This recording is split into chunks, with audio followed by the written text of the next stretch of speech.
Alhamdulillah, alhamdulillahilladzi anzala 'ala 'abdihi kitaba wa lam yaj'al lahu iwaja. Asyhadu an la ilaha illallah wahdahu la syarikalah, innahu huwal ilahul wahid. Allahu la ilaha illa huwa rabbul 'arsyil 'azim. Allahu la ilaha illa huwal hayyul qayyum. Allahu la ilaha illa huwar rahmanur rahim. Rabbis rabbi sadri wa yassir li amri wahlul 'uqdatam min lisani yafqahu qawli waj'alni waziran min ahli.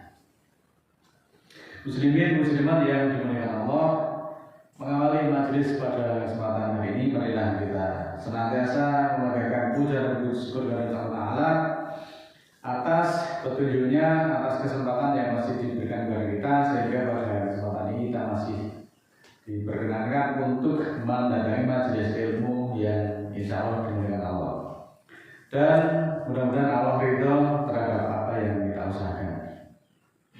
Saudaraku, bahwa dalam hidup atau kehidupan kita tidak bisa memaksa semua orang itu untuk sependapat dengan kita, untuk bisa seiring sejalan dengan kita, bahkan mencintai sepenuh hati terhadap kita semuanya. Oleh karena itu, kita perlu berjiwa besar.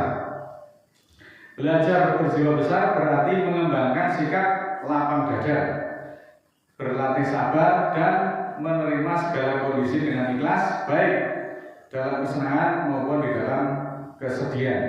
Ciri-ciri orang yang berjiwa besar antara lain bersikap bijak, tidak sombong saat sukses, serta tenang dan tidak mengeluh saat menghadapi banyak masalah.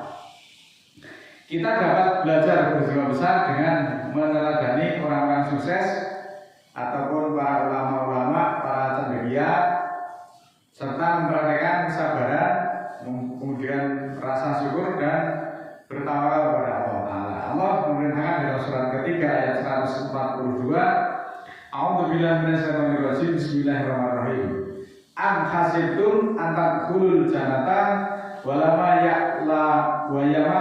ya'lamillahu alladziina jahadu minkum wa ya'lamas sabirin.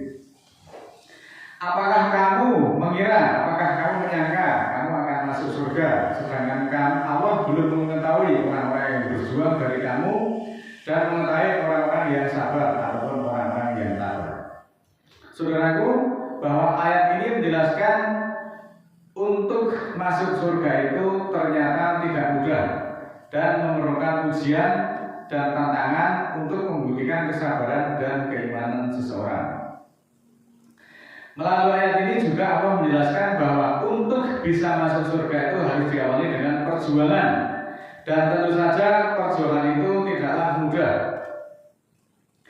tidak selalu mulus jalannya. Namun bisa jadi kita akan menghadapi berbagai rintangan dan berbagai kesulitan, maka diperlukan ketekunan, kesungguhan, dan kesabaran sangat diperlukan di dalam hal ini.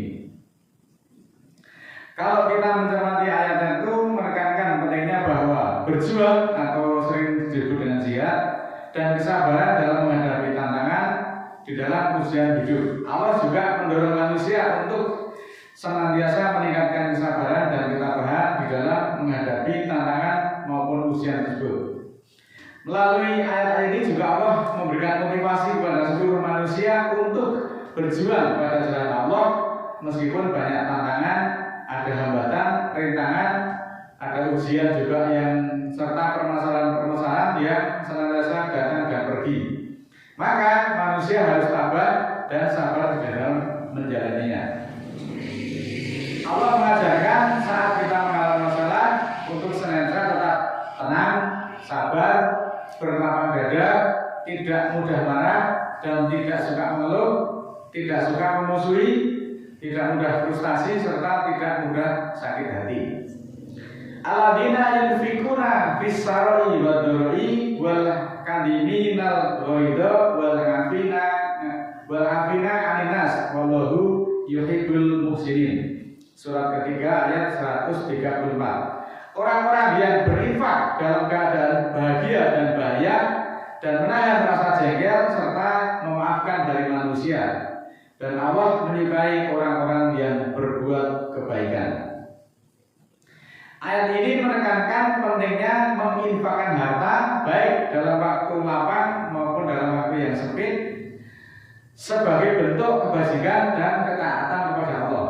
Selain itu juga menekankan pentingnya menahan amarah dan memaafkan manusia, memaafkan kesalahan orang lain sebagai bentuk pengendalian diri dan kebajikan. Amarah itu tidak harus meledak-ledak tanpa kendali. Ada beberapa cara untuk mengelola amarah dengan lebih efektif. Mengelola amarah dapat membantu membangun hubungan yang lebih baik dengan orang lain. Apabila marah itu kemudian meledak-ledak seperti orang primitif, dapat memiliki dampak negatif pada diri sendiri maupun pada lingkungan dan orang lain. Marah yang meledak-ledak dapat merusak hubungan dengan orang lain, dapat juga menimbulkan konflik yang berkepanjangan, memicu stres dan kecemasan yang dapat berdampak negatif kepada kesehatan mental dan fisik. Dapat juga menyebabkan konflik yang berkepanjangan dan merusak hubungan dalam keluarga maupun dalam lingkungan kemasyarakatan. Allah memerintahkan untuk menahan rasa jengkel agar tercipta kondisi harmonis hubungan yang lebih baik dengan orang lain dan mengurangi konflik.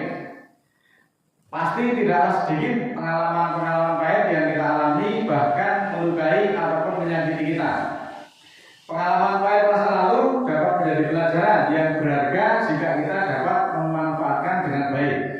Menggunakan pengalaman pahit sebagai pelajaran dapat membantu meningkatkan kesadaran spiritual dan membuat kita lebih dekat dengan Allah. Hidup kita tidak mungkin lepas dari semuanya itu. Ujian berbagai kesulitan datang dan pergi mendatangi kehidupan kita. Namun yang terpenting adalah bagaimana kita menghadapi pengalaman tersebut. Wa yudhib ghaidha qulubihim wa yatubullahu ala man yasha wallahu alimun hakim.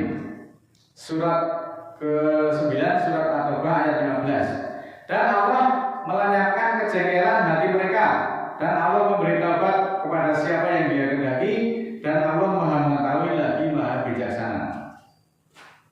Poin-poin penting dari ayat tersebut bahwa setelah sabar di dalam perjuangan, Allah menghilangkan rasa marah dan kegelisahan hati orang-orang mukmin, kemudian menggantikannya dengan kegembiraan dan kebahagiaan. Allah menerima taubat siapa yang Dia kehendaki, dan Dia Maha mengetahui serta Maha bijaksana dalam menentukan siapa yang berhak mendapatkan ampunan. Allah memberi taubat kepada hambanya yang sabar, tidak banyak keluh kesah, tidak banyak menggerutu, sumpah serapah, kemudian putus asa. Selanjutnya dalam surat ke-9 ayat 112, Ittabi'una abidunal hamidunas sa'ihunal raki'una sajidunal amiru bil ma'rufi wa nahuna 'anil munkar wal hafiduna li hududillahi wa basyiril mu'minin.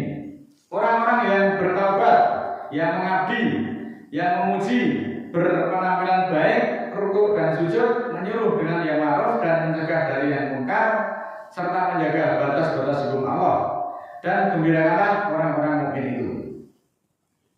Muslimin muslimat yang dimuliakan Allah, kalau kita mencermati ayat-ayat ini menekankan pentingnya aktivitas spiritual seperti rukuk dan sujud di dalam meningkatkan keimanan kita. Meskipun sebagian dari teman-teman kita ada yang mengatakan rukuk sujud ataupun sholat 5 waktu itu tidak diperlukan lagi. Mereka menyebut sholat 5 waktu yang kita laksanakan itu disebut ritual nunggal mungkin atau ritual jerat-jedit, itu kata mereka. Ayat ini juga menggambarkan karakter orang-orang beriman dengan menekankan sifat-sifat yang baik. Karakter orang yang beriman itu perlu diiringi dengan penampilan yang baik sehingga dapat meningkatkan kepercayaan orang lain. Kenapa orang itu perlu berpenampilan baik? Tentu berpenampilan baik itu akan ada manfaat yang banyak sekali, yaitu penampilan yang baik dapat meningkatkan kepercayaan orang lain dan membuat mereka lebih percaya kepada kita.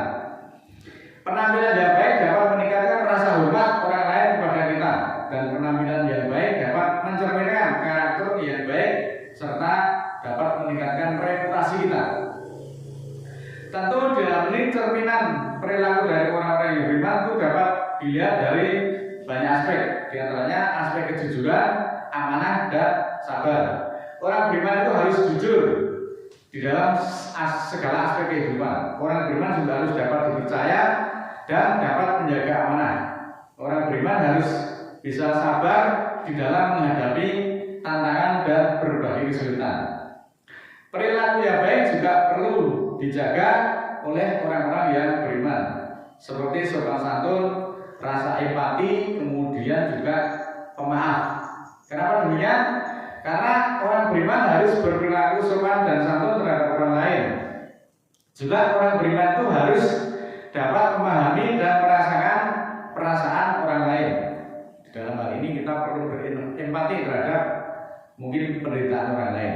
Orang beriman juga harus dapat memaafkan kesalahan orang lain tanpa harus mengungkit-ungkit kesalahan masa lalunya. Demikian juga harus menjaga hubungan baik dengan Allah, seperti ketaatan, rasa syukur, serta tawakal kepada Allah. Orang beriman harus taat kepada Allah dalam dan menjalankan perintah-perintahnya. Orang beriman juga harus bersyukur atas nikmat yang diberikan dan harus bertawakal kepada Allah dan mempercayai sepenuhnya atas kehendak-kehendaknya. Dengan demikian, cermin perilaku dari orang-orang beriman itu dapat dilihat dari sifat yang baik, akhlak yang baik, perilaku yang baik, kemudian berjiwa besar, legowo, dan hubungan yang baik dengan Allah Ta'ala. Hidup kita itu akan senantiasa susah, bahkan akan hancur jika kita memilih untuk bersedih dan meratap-ratapi hal-hal yang melukai dan menyakitkan kita. Tanpa sadar, bahkan kita mungkin akan tenggelam dalam kubangan kesedihan yang sebenarnya itu tidak ada artinya. Kenapa tidak ada artinya? Karena kita tidak akan mendapatkan apapun sesudahnya. Namun jika kita memilih untuk belajar berjiwa besar dan menerima semua pengalaman yang tidak menyenangkan dengan hati yang lapang, ikhlas, rendah hati, serta tidak mencari-cari kesalahan orang lain, hingga suatu saat kita bisa mengerti dan bersyukur atas didikan atau gemblengan dan pendidikan yang kita terima selama ini. Surat ke-49 ayat 12. A'udzubillahi minasyaitonir rajim. Bismillahirrahmanirrahim. Ya ayyuhalladzina amanu tanibu katsiran minadh-dhoni inna ba'dadh-dhoni ismun wala tajassasu wala yaghtab ba'dukum ba'dan ukhi ayyuhibu ahadukum yakula lahma akhihi maitan fakari tumuhu wa taqullaha innallaha tawwabur rahim.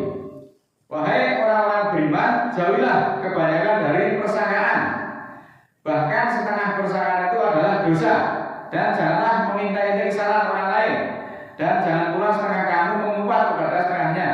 Apakah seseorang dari kamu suka memakan daging saudara yang sudah mati? Tentulah kamu merasa benci. Maka bertakwalah kepada Allah, sesungguhnya Allah memberi taubat lagi Maha Penyayang.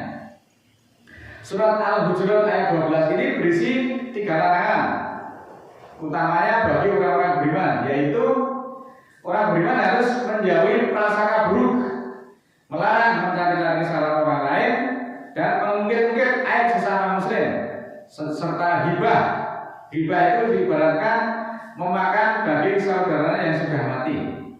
Ayat ini juga menekankan pentingnya bertakwa kepada Allah dan menjelaskan bahwa prasangka buruk serta hibah adalah dosa yang besar yang dapat merusak hubungan dan keharmonisan di dalam kemasyarakatan. Pelajaran yang bisa kita petik dari beberapa rangkaian ayat itu bahwa umat muslim itu senantiasa diperintahkan untuk menjauhi prasangka yang buruk, karena sebagian prasangka itu adalah dosa. Berprasangka buruk dapat menyebabkan ketidakadilan dan pada akhirnya mengarah pada tindakan fitnah yang merupakan dosa yang besar. Allah juga melarang umatnya untuk mencari-cari keburukan orang lain dengan sengaja. Tindakan ini bertentangan dengan nilai-nilai kesopanan dan dapat membuka aib seseorang tanpa dasar yang jelas.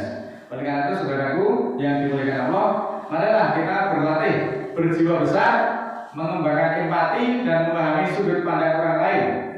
Kita harus melatih memberi ampunan untuk membebaskan diri dari rasa kebencian yang kerugian, kita harus menanamkan kerendahan hati dengan mengakui kesalahan-kesalahan dan belajar dari orang lain serta bersikap positif dengan menerima kenyataan untuk melihat berbagai kesulitan ataupun berbagai tantangan. Kita perlu juga mengembangkan kepercayaan diri, kesabaran serta optimisme di dalam menghadapi rintangan dengan lapang dada tanpa mengeluh. Jika kita mampu melakukan semua itu, niscaya kita juga akan menjadi suatu pribadi yang tidak mudah menghakimi orang lain, menyalah-nyalahkan orang lain, dan kita menyadari bahwa semua orang itu masih dalam proses pembentukan di dalam kehidupannya. Oleh karena itu, saudaraku, marilah senantiasa kita mengembangkan untuk bisa belajar berjiwa besar, membersihkan kolbu ini dari pikiran-pikiran yang kotor yang selalu menggelayut yang ada di dalam pikiran kita. Itu semuanya harus kita hilangkan. Mudah-mudahan Allah ridho terhadap apa yang kita usahakan. A'udzubillahi minasyaitonirrajim. Bismillahirrahmanirrahim. Allahumma ighfirli walil mu'minina wal mu'minat al-ahya'i minhum wal amwat innaka sami'un qaribun mujibud da'wat innaka 'ala kulli syai'in qadir. Rabbana la tu'akhidna in nasina aw akhtana.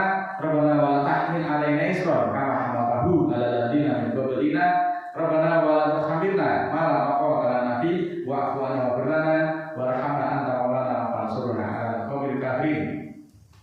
Rabbana ighfir lana dzunubana wa kaffir 'anna sayyi'atina wa tawaffana ma'al abrar. Rabbana la tuzigh qulubana ba'da idh hadaytana wa hab lana min ladunka rahmah innaka antal wahhab. Rabbana ighfir lana wa li ikhwanina alladziina sabaquna bil iman wa la taj'al fi qulubina ghillan lil ladzina amanu rabbana innaka ghafurur rahim. Rabbi auzi'ni an askura nikmataka allati an'amta 'alayya wa 'ala walidayya wa an a'mala shalihan tardahu wa aslih li fi dzurriyyati inni tubtu ilaika wa inni minal muslimin. Subhana rabbika rabbil izzati amma yasifun